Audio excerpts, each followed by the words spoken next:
Welcome back, listeners and viewers. We're here with another episode of the Power of Nine podcast. I'm your host, Aaron Eggert. Today's guest has had a storied sales career, from selling roses at WeFest at age 13, off her back, to now helping small to mid-sized businesses take care of their people.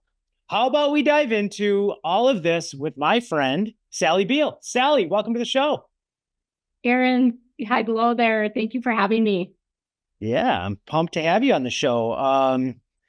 I am, the whole WeFest thing is very funny. So that puts into perspective, like where you grew up and stuff like that. Let me ask you a question before we get into your journey and stuff like that. Do you still so you grew up in the Detroit Lakes area, right? I did. Yep. My whole life. Does that growing up in that environment, that just screams like summer to me, right? And I think Detroit Lakes is just one of those areas where it's like, everyone looks forward to summer, and it's probably okay in the wintertime because the lakes are just that awesome. Have you been able to take all of that craziness that you had when you were young and the summer vibe and stuff like that and pull it forward to now to where that's how much you enjoy summer? So, Aaron, luckily enough, I still spend a lot of time in the Detroit Lakes area every summer, not so much in the winter, but so because of that, I'd say, yeah, absolutely. We've been able to. And now, living out by Lake Minnetonka, we get on the water as much as we can out here. It's definitely a happy place. Yeah. Is that your happy place is water, around water? Water. Yep. On or around the water. How old were you when you first took swimming lessons? Oh gosh, probably 4 or 5. I mean, we lived on the lake since I was 2. So my nickname growing up was Sally Splash. We're always in the water. Yeah. I was watching this thing on Twitter the other day, and they're teaching babies how to swim. And I'm not shitting you. Like, these are babies. These are like babies that can't walk babies. And I don't have kids or anything, but I know that it was a very small baby. Would you do that with your kids? Have you done that with your kids?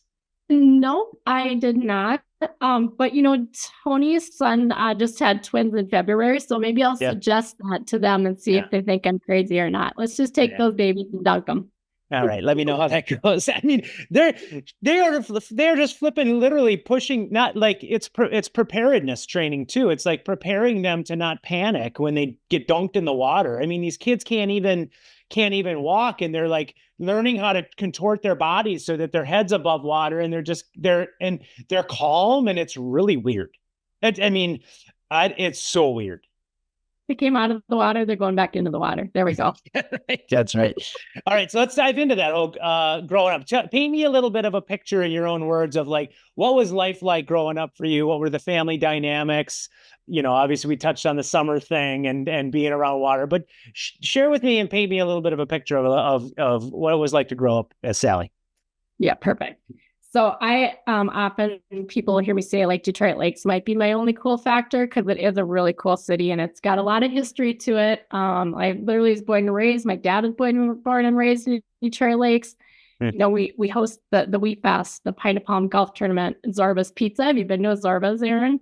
Yeah. How do you not go to you live in Minnesota and not go to Zorba? If anybody's listening to this and has not been to a Zorba's, drop everything right now and drive to, I think Brainerd is probably the closest one. Just go to Brainerd.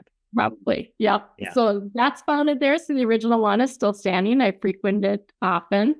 And really now, like just kind of grew up in Biel, I just want to put a shout out. There's a new, it's called Thomas Dambo, Dambo. You can look it up. It's a troll treasure hunt. So people should check it out. Just Google Detroit Lakes trolls and you'll find a whole bunch of things. Great for families, really cool activity. Yeah. These trolls are like huge. Like the biggest one I think is like 36 feet tall. So people should go check that out. That's new. Great. All right. But to answer your question a little bit more, so I grew up in the 70s. I have a brother who was 3 years younger. And the way our school was dispersed, we were never in school together after grade school. So that was kind of interesting. So we kind of didn't really know each other that well kind of growing up.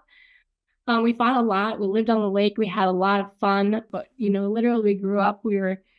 There was one summer where I skied every single day in the summer with a girlfriend of mine, whether it was raining or freezing or windy. We just made a pact, like we're going to ski every day. And some runs were longer than others. That was really awesome. And then, in the winter, we ice fished and snowmobiled. And I always say, like, growing up in DL, we had summer friends and we had winter friends. And even though I was only 7 miles out of town back in the 70s, that was a long way. Like, hey, we're going to go to town. What does everybody need? We'd take the neighborhood grocery order and we'd go to town, right? Yeah. So we didn't go to town that much once summer hit. And so I had these friends from Fargo and Grand Forks, and that's kind of the group that comes to the DL area, not as much Twin Cities people because it's 225 miles away, Yeah. Yeah, but it's a beautiful area. And I know people that have I'll leave him unnamed, but one of our new members, his parents own 2 or 3 resorts up in the Detroit Lakes area. And, he talking to him about it. I mean, it is almost like, it's kind of hard to explain. Like it's romanticized of summer in Minnesota. Like that is one of those areas. Minnetonka, obviously, those that are in the cities are going to say Minnetonka. I think Pryor's trying to creep up on that a little bit. But I actually think that area, besides Gull, is one of those like summer destinations that every family has probably done a summer in, if not multiple summers in. And you just happen to live right by it. Yep. Or know somebody who lives there.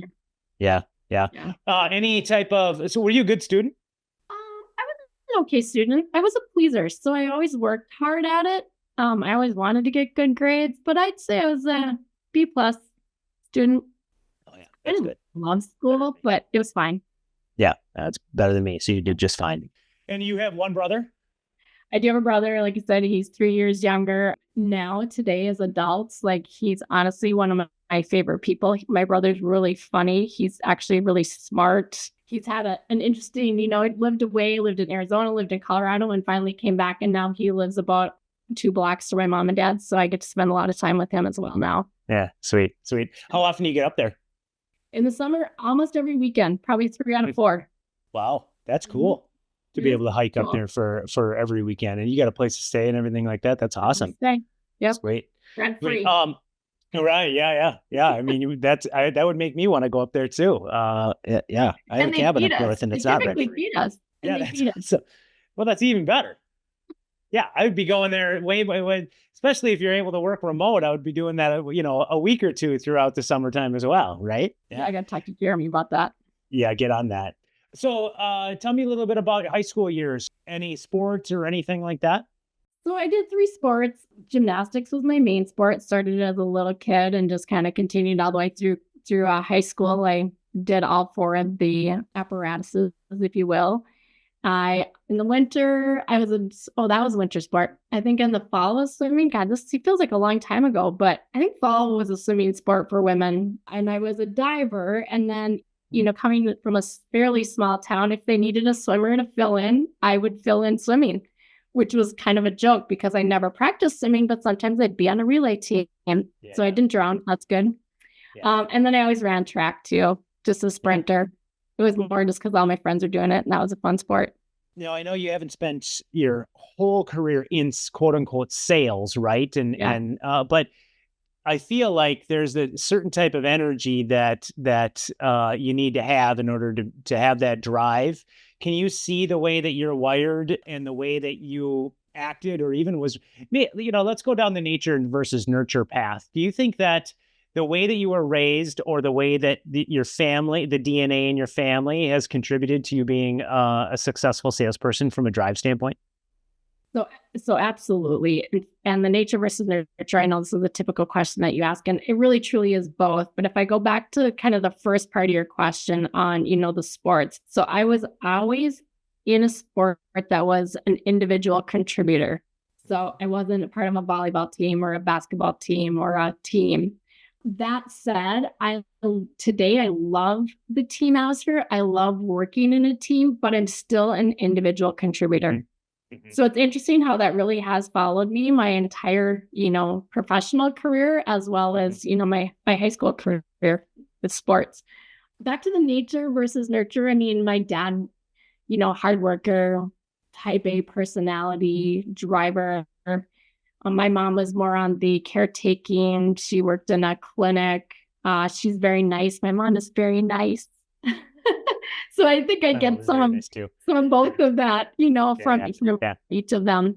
But there was always an importance around work and career, and yet we like to have a lot of fun as well. So Was it predetermined in you when you were going through high school that you were going to go to college? Was it predetermined for you, or was it just part of the deal? Yeah, I'm seeing. It was just part of the deal. Like literally, like go to high school, go to college, get a job, get married, have kids. Like it's always been a little bit probably too scheduled.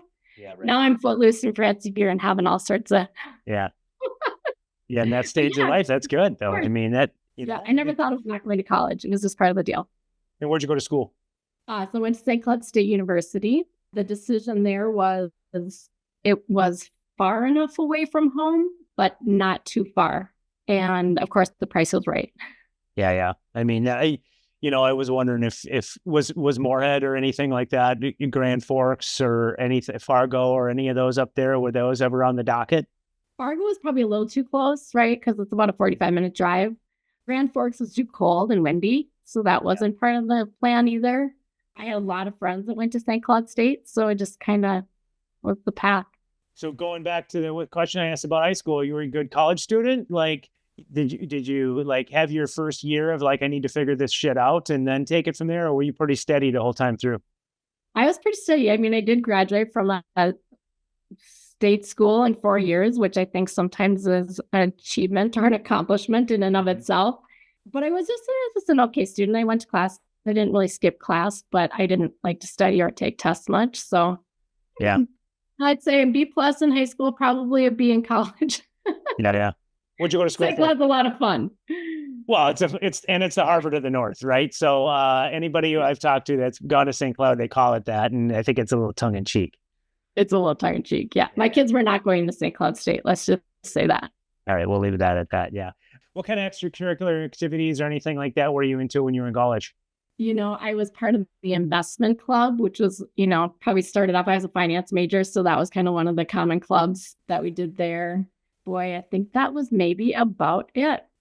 So right after school, what was your first, or actually, let's go this direction. What was the best college job that you had? Well, so I sold pull tabs at a couple of local bars in Sartell and Waite Park. That's good too. That's good. That's a dream job for a college kid. You could do your homework. You got tipped. You didn't have to work that hard. I could count on 100 tickets pretty quickly. So yeah. All right. I want to get into your career and some of the next steps that you took after college. But before we do that, let's take a quick break.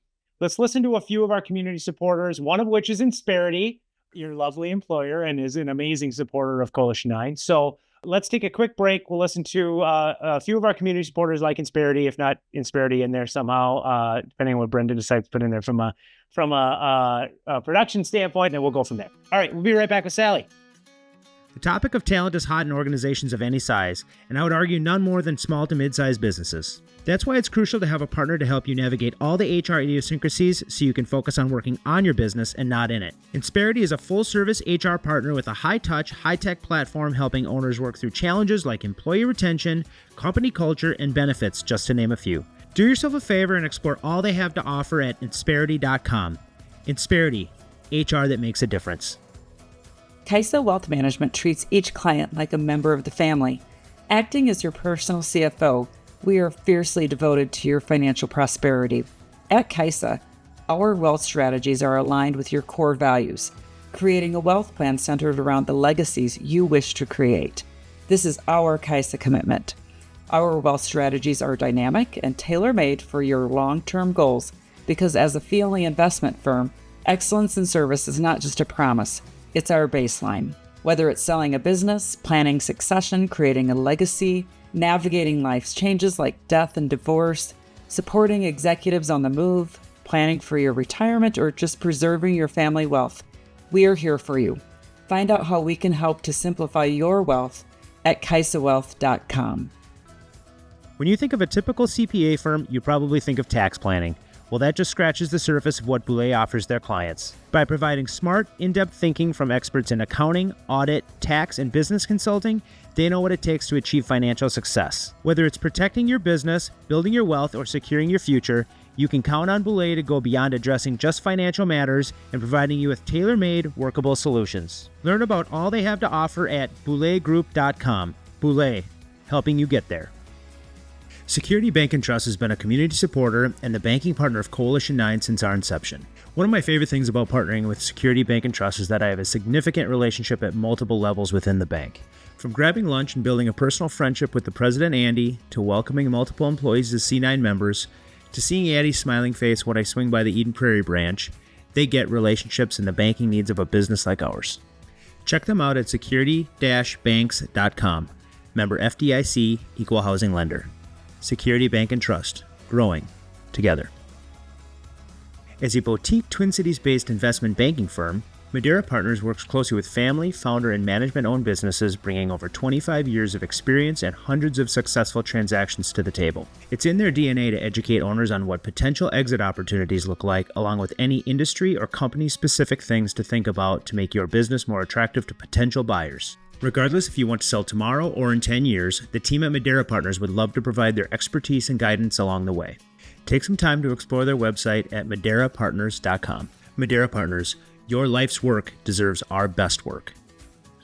Regardless if you're a startup just figuring things out or a medium-sized organization with a full team, having a legal partner by your side is crucial. Seiler Law is fiercely loyal to their clients and are passionate about removing headaches and roadblocks that can pop up during the growth of your business. Whether you need general outside counsel, are planning a business transaction, or even need someone to guide you through the estate planning process, the team at Seiler Law are the advocates for you. Visit seilerlaw.com to learn more. Seiler Law, where experience meets pragmatism.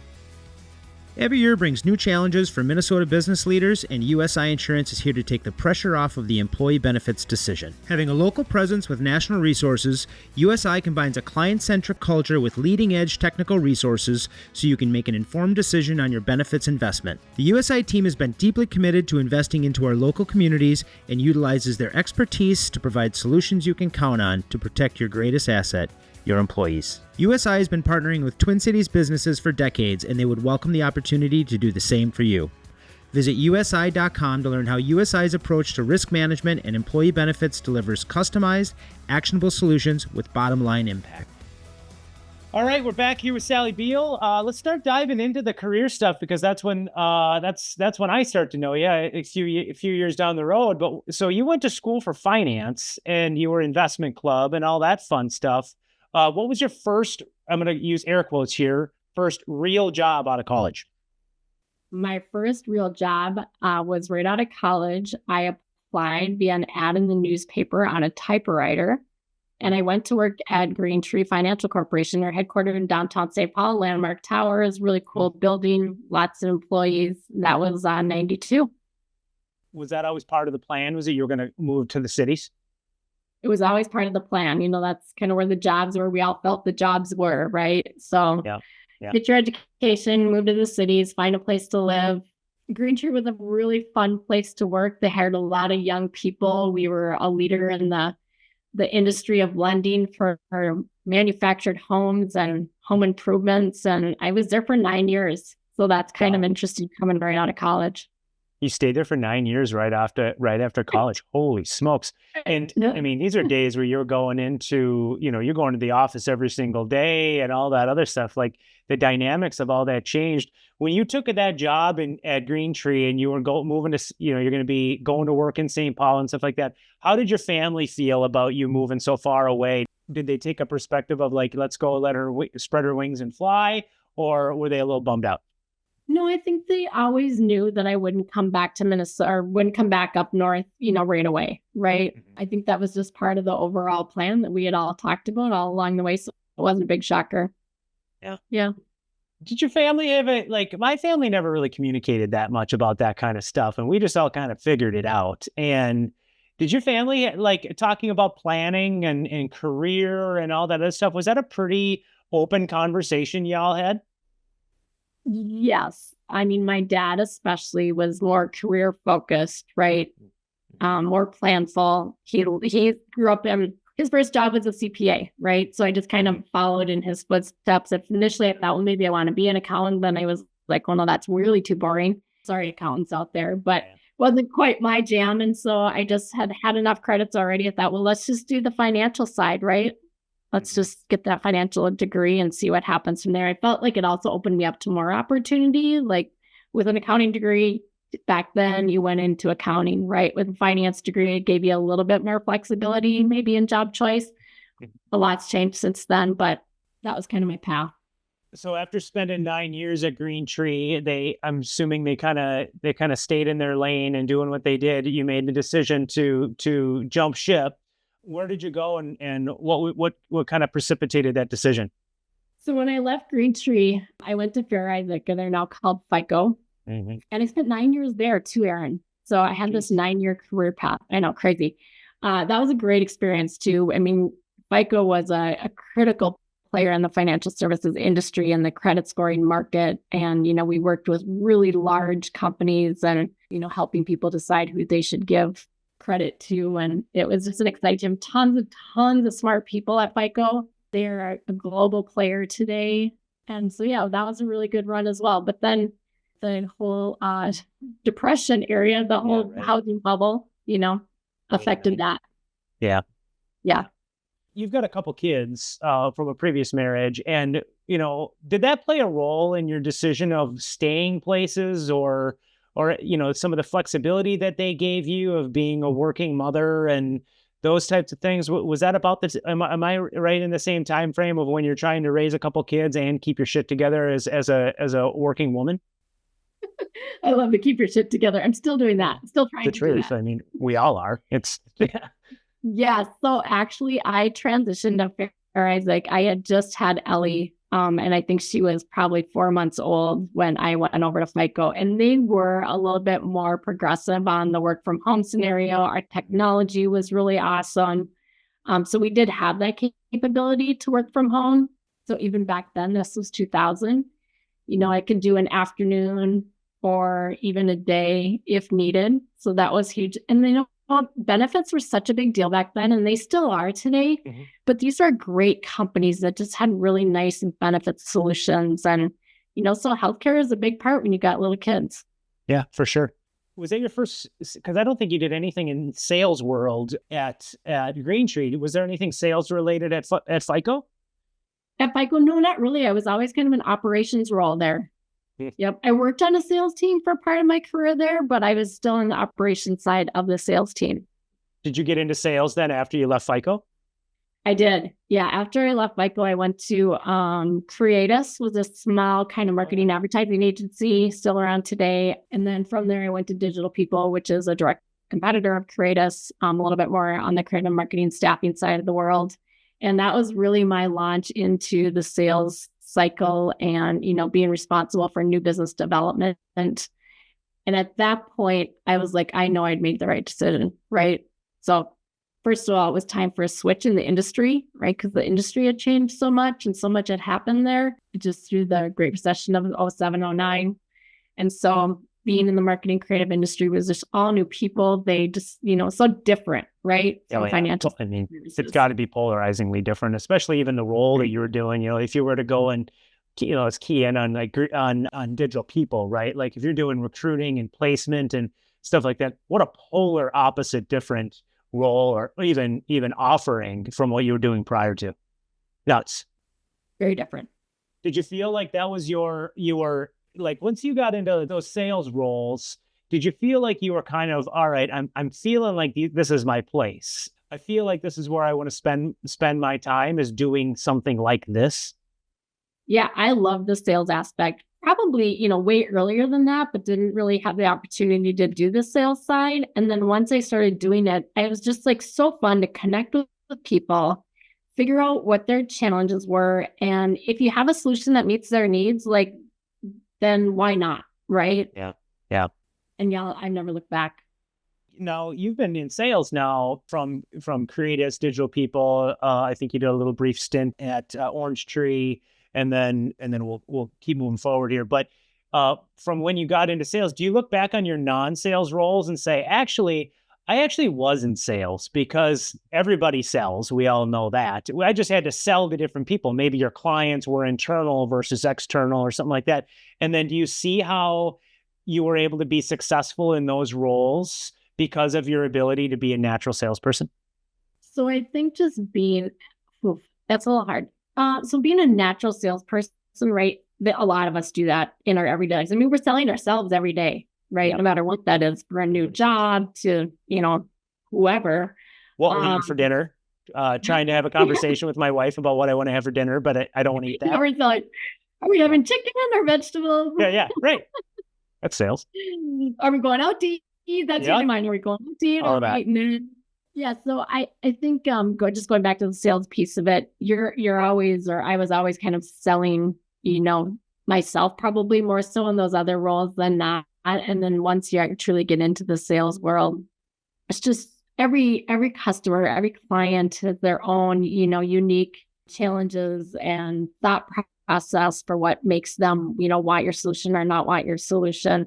And just figuring that out is so fun and challenging, and personal dynamics and, being a person who's challenging them in a way that maybe they haven't thought through their, particular situation or not has always been kind of fun. When did you start at Insperity? Started there almost 7 years ago. So 6.5 years ago. But that'd be 2018. Yeah. 17. Yeah, right. Something like that. Pre-COVID. Yeah. If you look at your time and being in all these roles and stuff like that, and at the kind of you're pretty, the times I've talked to you about this, you're very unapologetic about you love being a producer, you love being a salesperson. Getting into leadership is, you're probably more of an informal leader than you are anything else. And that's my perception, based on getting to know you and see the dynamics within your office and stuff like that. As you start to build that up, do you feel like it becomes year to year when you're doing your strategic planning and you're building out your plan for the year?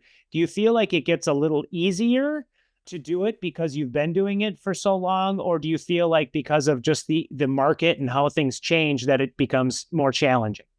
Yes and yes. So it does get easier, right? Because you get to be a little bit more of an expert in your craft or in your solution.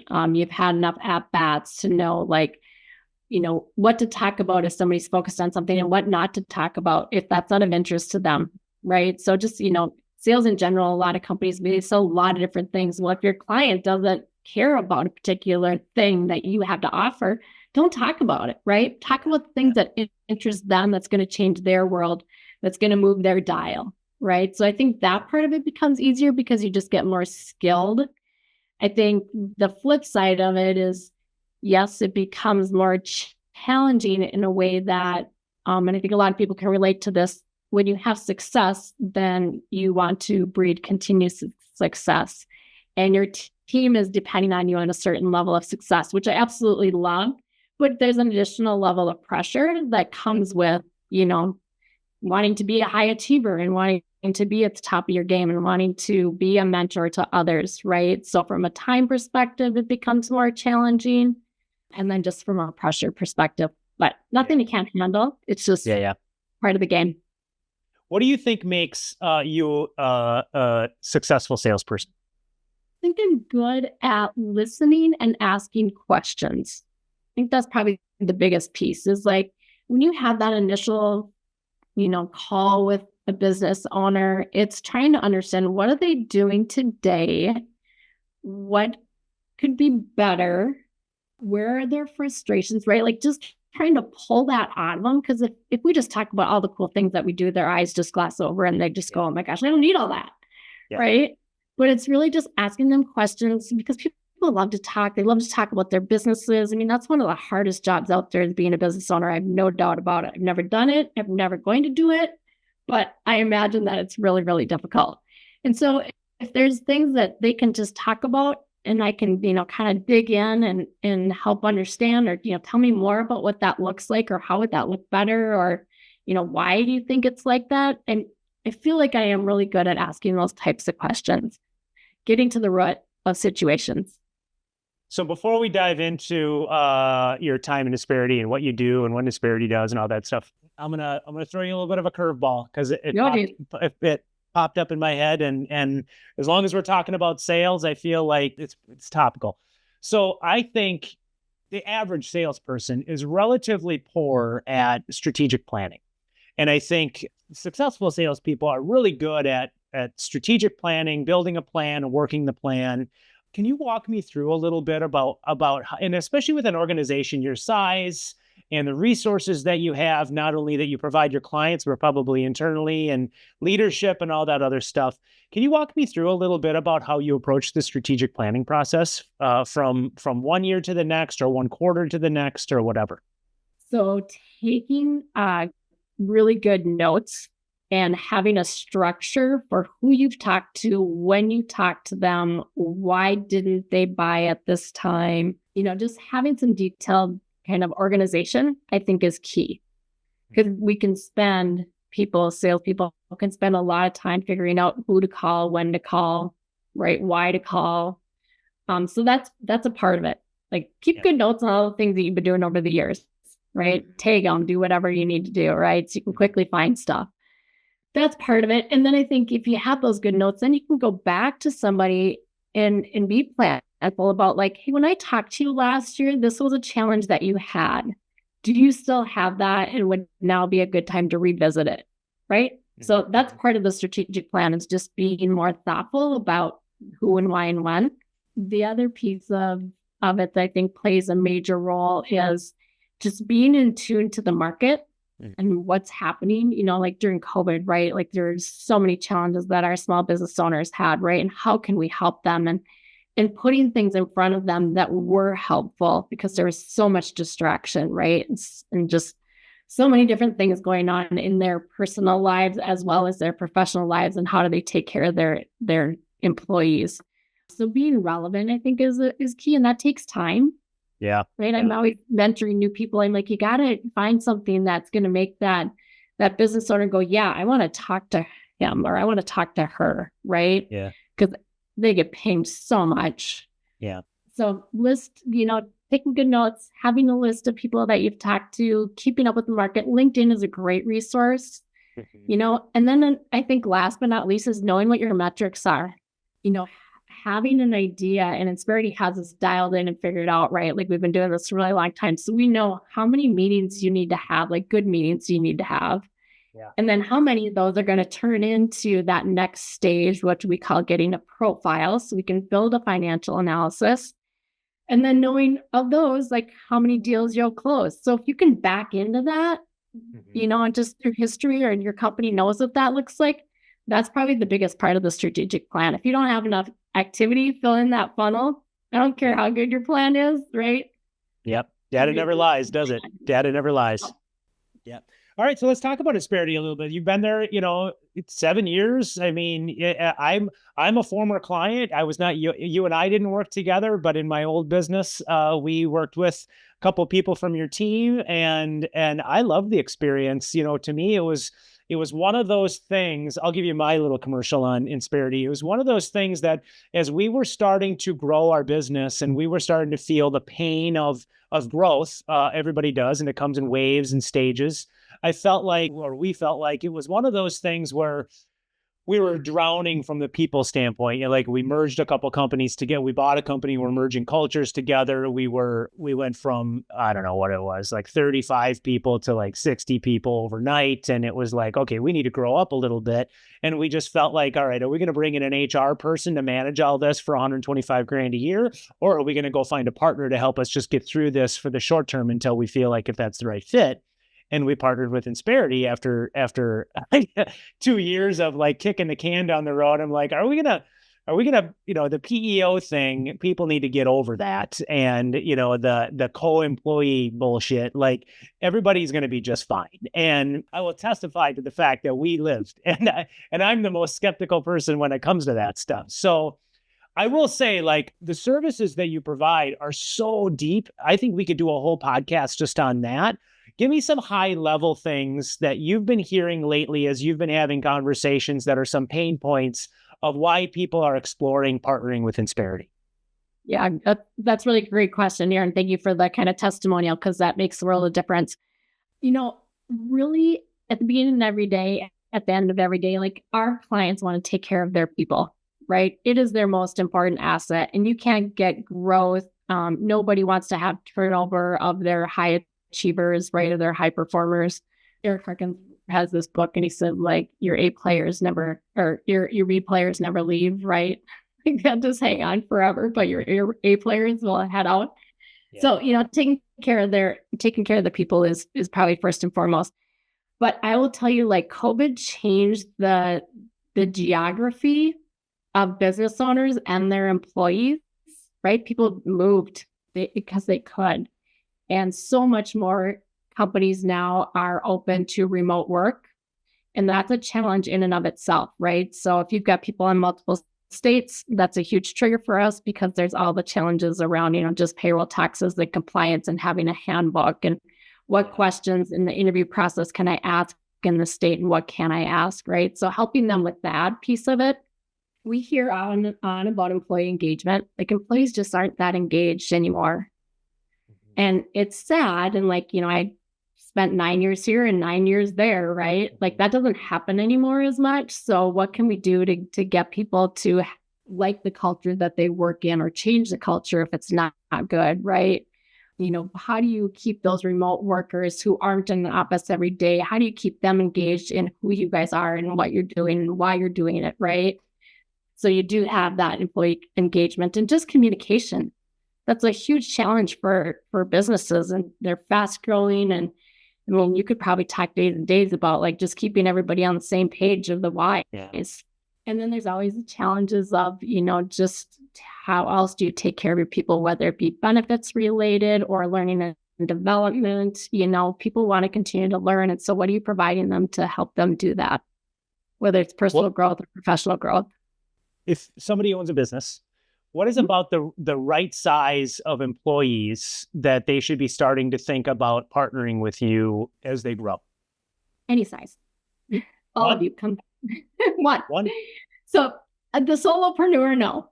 But we work with a lot of startups, right? So those organizations that are just getting their feet wet, they want to attract and rehire great people. Maybe they're pulling from really large organizations. Those employees are going to come with expectations for onboarding and benefits and structure.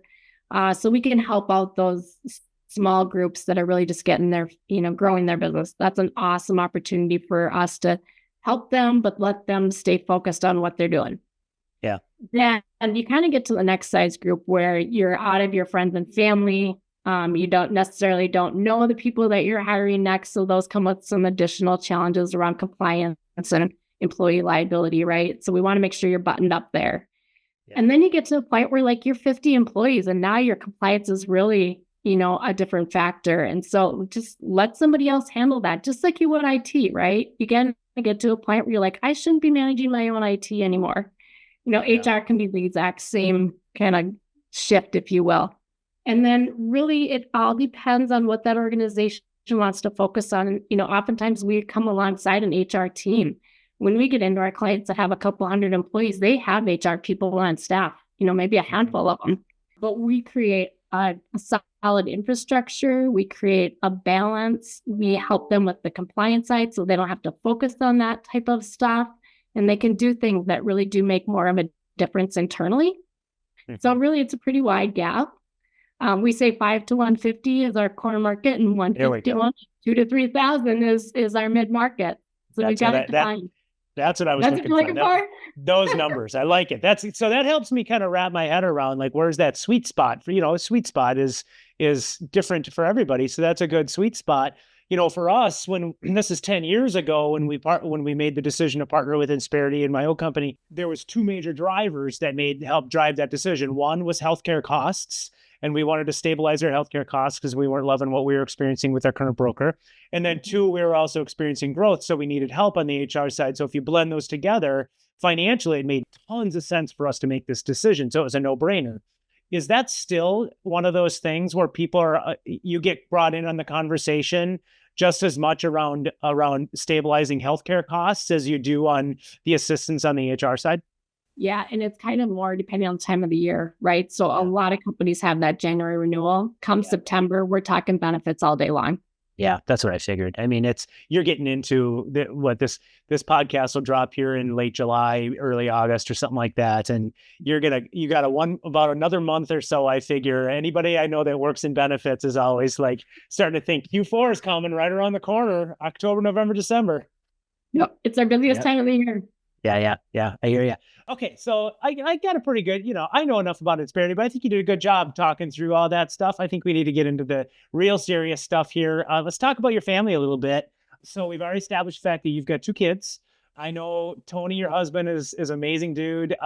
You guys got married in 2020. Did you get married after March 15th or before March 15th of 2020? After. Oh, how was that? Interesting. Yeah, We'll leave it at that. you said I could ask you anything. All right, we'll leave it at that. All right, I know Tony's got a few kids, older kids here. I know you've got some oldish kids, but I think isn't like you guys, like my wife Tiff and I, we've got Ori, our little girl. You've got is it Laker? Laker. Yes. Yeah, what a great dog. Yeah, let's talk Beautiful about dog. Laker. Let's talk about Laker. So what do people need to know about Laker? The beautiful golden retriever that you have. Yes. So Laker is, like growing up in Biel, right? We always had 2 dogs, 2 cats, but we never walked them. We didn't on a leash, like that kind of thing. Right. Yeah. And then when I met Tony, he was like, well, have you ever had a dog? And I was like, no, I live in the cities. Like nobody has a dog here. Right. I mean, a lot of people do, but I can't imagine. Anyway, so I got my first dog. I got a big dog. And then Tony sent me to training. He sent Laker to training, but it was really for me. I thought it was for the dog, but it was for me. And Laker's just an awesome. He's 8 years old. He's an English cream golden. He doesn't need a leash in Minneapolis, which is actually pretty dang cool because he heels and minds and is kind of lazy, so he doesn't run around that much. Yeah. And my kids would say, like, between 20, I've got 5 kids, right? And when I say Laker's our favorite, they all are like, oh yeah, Mom, you're right. Laker's the best. Yeah. Nobody feels bad. Yeah. And I think anybody who's a dog owner can probably agree with that, even if they have kids or not. Yeah. I always say, like, oh, if you want to see pictures of my kids, I'm going to have to scroll through the phone. But if you want to see a picture of Laker, how many do you want to see? Here, just look at my phone wallpaper, because that's where my dog is first. Probably can pull mine up here. Yeah, right there. There's Ori. There's Laker. There's our puppies. Oh shit. And so what do you guys like to do for fun? You're essentially empty nesters, right? And you've got, except for Laker, right? And so what do you guys do for fun? Yeah, so we are definitely empty nesters. Love it. What do we do for fun? So we love to take Laker to breweries, right? So cool. Back Channel Brewery in Mound, our favorite. They've got great beer, great atmosphere. We, have twins that were born in February, so we love seeing them. It's absolutely amazing to see these little people and how fast and quickly they change. My son lives in Maple Grove, so we get to see him and his girlfriend quite a bit. That's awesome. My daughter's in Arizona, so, when people talk about travel, it's Arizona, Detroit Lakes. My parents are in Florida. Tony has a son in South Carolina, so that's where our traveling really is, but we love doing that. We live close to the lake, so being out on the pontoon here on Lake Minnetonka is always a blast too, or just walking. We walk a ton because we got Laker. Yeah. Good. I love it. All right. Well, we gotta shine a little bit of a spotlight more on you. Dive into some questions that you typically wouldn't be answering in a situation like this. So we're gonna take a quick break. We're gonna listen to a few more of our community supporters, and we're gonna come right back with Sally, and we're gonna dive into 9 questions. We'll be right back. Mason Jar Marketing helps businesses bridge the gap between marketing and sales so they can crush goals. They're a collaborative partner, one who translates strategic priorities into actionable, goal-aligned tactics. You can count on them to deliver creative expertise and flawless execution for all marketing channels, no hand-holding required. If you're ready for a partner who listens well, thinks big, acts fast, and drives results, schedule a complimentary marketing needs assessment at masonjarmarketing.com. Tradition Capital Bank is a local bank that has the products and capabilities to service middle-market companies, nonprofits, and their owners, employees, and families by offering a high-touch approach paired with customizable solutions. Think of them as your nimble ally serving with generosity, care, and precision. Tradition starts with the assumption that there's always more to learn, try, and discover, aiming to find the best yes for whomever they have the privilege of working beside. From a foundation of trust, Tradition takes disciplined, smart risks to help people grow beyond what they even thought possible. Tradition Capital Bank is the second largest privately owned bank headquartered in the Twin Cities And with locations in Edina, Wayzata, and North Oaks, Minnesota, alongside their office in Scottsdale, Arizona, Tradition Capital Bank is committed to big bank offerings with a small bank ethos. Let their team be the friend you need in your next financial move. United Healthcare is dedicated to helping people live healthier lives and making the health system work better for everyone by simplifying the healthcare experience, meeting consumer health and wellness needs, and sustaining trusted relationships with care providers. UHC is continually focused on building a modern, high-performing health system via improved access, affordability, outcomes, and experiences. With a network of over 1.6 million physicians and healthcare professionals in over 6,000 hospitals, United Healthcare is dedicated to connecting employers and their employees to better health by offering quality benefits designed for affordability. For more information, visit United Healthcare at www.uhc.com. United Healthcare, helping people live healthier lives. Tell me if this sounds familiar. Your business is having challenges with adding revenue, or you're ready for quicker growth and scale. Your sales team lacks a coach or mentor to help guide and excel their production, and you're not quite sure who the best resource is for sourcing and replacing sales professionals on your team. When you're looking for a company that provides sales solutions that drive growth, look up Sales Homie. Sales Homie is the premier fractional CRO or VP sales agency, additionally offering sales recruiting and placement services, sales leadership coaching, and sales team training programs.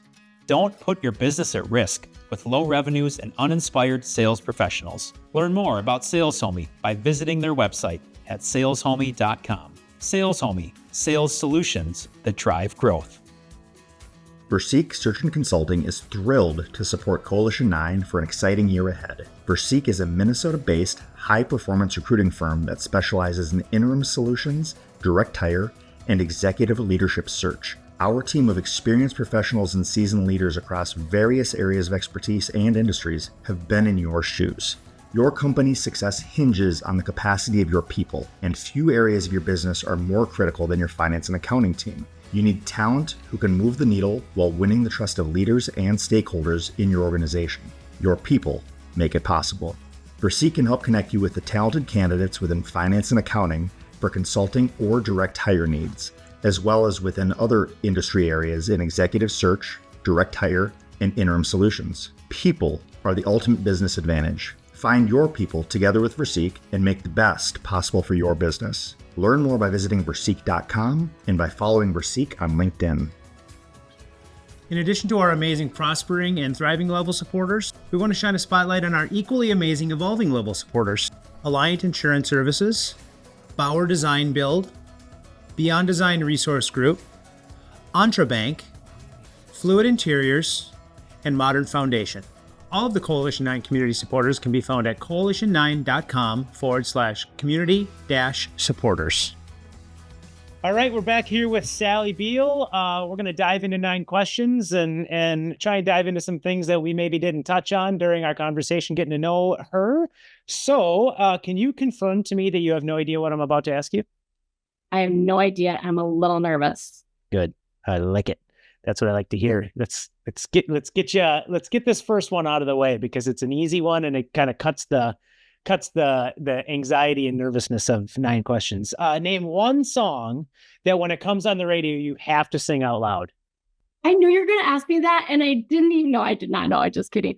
Aaron, I don't have one song. So I like country. I like old. I like new. Who's that one? That Pitbull, the Fireball, whatever that song is. That's hilarious. That's my one. That's like, okay, there you go. I didn't want to say it, but I did. All right, there you go. All right. Oh, I got to remember that one. Ouch. Little note there. What was your first car? Oh gosh, I had a Ford Tempo stick shift. Actually, my dad was like, "You're going to learn how to drive a stick." Yeah, so good. I like that. That was it. Yep. My second car was a stick, but my first one was an automatic. And yeah, it's one of those things you never forget either. Like you get into a car and you see the clutch, you see the gas pedal, and you see the stick, and you're like, I can drive this thing. Mm-hmm. Yeah. What was your favorite cartoon or TV show as a child? Well, cartoon I wouldn't say as much because I love to sleep in. So Saturday mornings we slept in. But like My brother and I grew up with like the Happy Days and Laverne and Shirley and like, Sesame Street before that, Electric Company. Like we would skip everything to watch those. Sweet. Good answers. Describe to me, let's not get crazy here, but describe to me your perfect meal. Mexican, period. Anything? Period? Love it all. Yeah, my wife is on this huge Mexican kick lately too, and it feels like, we're either going out for quesadillas or tacos or enchiladas or anything like that. It's just, there's something about that. And then maybe it's a summertime thing too, but boy, we have been on a kick for that. That's your jam, huh? It's my jam. In fact, Tony's boys, as they've gotten to know me through the years, have been like, okay, Sally just serves up Mexican in different formats. We've got quesadillas, we've got, tacos, we can have chimichangas, and then I do this little dance, fajitas, it's all Mexican. It's just in a different, just has a different name. Yeah. Same ingredients. Yeah. That's a great summertime. That's a great summertime go-to too. What is one of your hidden talents? My hidden talent, and actually this kind of came from Lucas's girlfriend. She said, Sally, your love language is service. And I was like, what? And she said service. It's like doing things for others. Some people's love language is, maybe helping others and, different ways. Gift giving is one that comes to mind, but mine is acts of service. So it's help just you. You need help. Fills your heart. Mm-hmm. Fills my heart. Yep. If somebody's building a deck and they need to hammer that out, would you be like, yep, I can help you build that deck? Just helped my brother expand his deck 3 weeks ago. You did? Oh man, I did. Good segue. All right, a little bit of this is probably one of the tougher ones. If you could give a TED talk on anything except something related to your career, what would it be? Planning for your future? Question mark? Yeah, with a question mark on it. In what respect? Yeah. Well, I don't know. I never thought about that before, but I think like too many people just live in the day in the moment and don't really plan for what the future looks like, right? And whether that be financial, personal growth, family, time, health and wellness, right? Like I think we always have to be thinking, what does our future look like? Population's living longer. So what can we do to make those years like the best years? Mm-hmm. And maybe because I'm in my 5s now, I think more about what that looks like. Yeah, I think we do. My wife, we're in our late 4s, and my wife and I are in a little bit of that deeper stage of planning from a financial standpoint, I'll say. And I think one of the things that gets frustrating for probably people like yourselves and ourselves is that there's no clear picture to what you need and how to spend. And, there's too many variables on inflation and the economy and all that other stuff to where, you get frustrated because there is a little bit of a light at the end of the tunnel. But I think with that is, how do you want to live your life into, the latter stages of life? And yeah, I think anybody who can tackle that topic, I think has got its seat at the table because it's such a nebulous topic that anybody's opinion has probably got some validity to it. Yeah, I'm with you 100%. Yeah. What is one quality in a person that impresses you? Positivity. That doesn't surprise me. When we do that, when you became a C9er, we did that make a difference assessment, and it's the lion, camel, monkey, turtle we talk about on this podcast for people that haven't seen it before. But do you remember what your primary animal is? I think I'm the lion. Is it? Yeah. Mm-hmm. Lion, monkey. Are you up there with the monkey? I'm a lion, monkey. Yeah. I am as well, and that doesn't surprise me at all. Positivity is one of those things where I think it's a lot of just choice. Yeah. It's a psychological thing. Yep. You can either choose to be positive or choose to be negative. I agree. Yep. When you're making a big decision, who are 2 people besides your immediate family? So when I talk about your immediate family, I'm talking about Tony, your kids, his kids, who are 2 people that you ask to help provide perspective. No, and your parents are out of this, like no immediate family. Does a cousin count? Yeah, I would 100% say that. Yeah. Okay. So I have a cousin who lives in DC. She's 10 years older than me. She's got 2 great kids, and she just has a really interesting way of looking at life. I love chatting with her about kind of real life things, and she's really good at asking questions and kind of digging in. So, cousin Carol. Carol's one.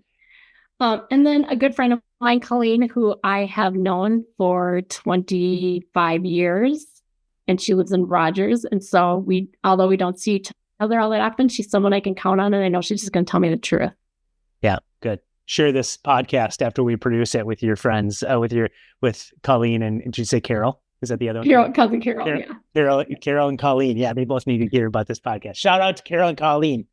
Okay, last question. You made it so far. Let's see how you answer this one. How do you define, in your own words, happiness? Healthy and happy children. Really, you know that saying, like, you're only as happy as your least happiest child? I think that's real. And Aaron, I love to have massages. So like that makes me super happy. Like that's my guilty pleasure. I want to do that. I know I've made it big when I have someone who comes to my house twice a week to give me a massage. Yeah. How often do you go get massages? Monthly. So I've been a member of Massage Envy for over 15 years. That's my guilty pleasure. Yeah. But I think that has such physical benefits too, from a positive standpoint. I look at it that as, if you're going back to that other stuff we were talking about of like future planning and stuff, that's an investment. I think, there's proof in a lot of that, of getting that work done to where it makes your quality of life better, but it also lengthens muscles, lengthens joints, and lengthens the time that you have on this earth. Yeah, good. That's awesome. I wouldn't see. This is what I love about doing this podcast. Like all of these things I would never learned about you grabbing a cocktail or grabbing lunch or just small talk or whatever. Like it's fascinating, the things that make our people tick. And I love having you on the show to talk about that. I'll also say, like, you have been an awesome champion for what we're doing with Coalition 9. Your group is amazing, and Luke Boehm is your facilitator, and you're again, probably not much different than how you are at the office. You're an informal leader within the group as well. So that has a trickle down effect on the experience. And then just you championing for Insperity and what we're doing with C9. I can't thank you enough for all that. Well, thank you, Aaron. And I love C9. I tell people about it all the time. So I know you do. You're so fantastic. So as we wrap up here, how can people, we are going to be getting into a time where people, like you said it yourself, it is going to be the busy season come September, last month of Q3 and into Q4. How can, let's say people are just exploring, they want to maybe explore Insperity and what you do and what you offer, but maybe they just want to get to know you and they want to make a new friend. How can people get a hold of you? Yeah, absolutely. So I can be found on LinkedIn, of course, at Sally Biel. Otherwise, my email address is sally.biel, Biel, @insperity.com. Or even better yet, call or text me at 651-231-3294. I love it. You are one of maybe 4 people that we've ever had in like 70 some episodes to give their cell number on this podcast. And a couple of people have said that they've had people text them and be like, hey, I heard you on the podcast. My name's so-and-so. No one has done anything weird. So I'll tell you, you're in a safe space here with our listeners.